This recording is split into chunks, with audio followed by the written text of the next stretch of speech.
Hi, it's Dr. Kim Duramo from drkimd.com. I've had a lot of people recently asking me for insight into their relationships, like as they're growing and they're expanding into new awareness, higher levels of consciousness, greater levels of self-love, and becoming well, becoming whole, that their relationships seem to be falling apart. Like they realize there's distress there, or I get to feeling so good, but then when I'm with my partner, this other person doesn't buy into the same thing, and then it brings me down. And so do I need to let go of this relationship?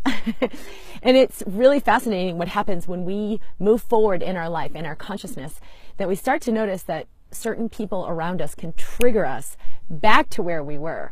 And it isn't so much that that means they're bad or they're wrong or we need to get rid of that relationship.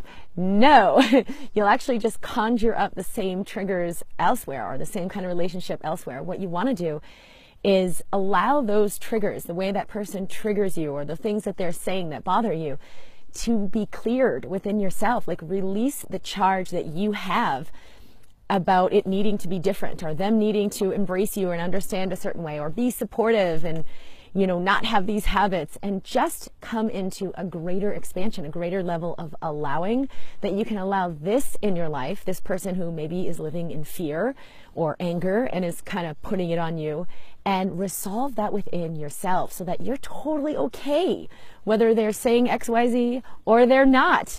And it's really only then that we can make a new choice to choose relationships that serve us, or to let our relationships evolve in a way that is even more expanded and even more connected. So before you jump the gun and decide that this other person is the bad thing you need to cut out of your life, just look at how that relationship is a reflection of something within you, a limited judgment of yourself, some ways of looking at yourself, some conclusions that you've made, and that person's triggering them.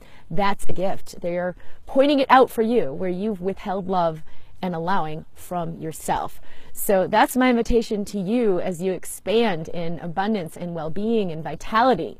Make sure you're subscribed at drkimd.com and share your questions here if you have any specific things that have been coming up in your relationships. And please share this video with the people that you love. It's Dr. Kim Duramo, and I'll see you soon.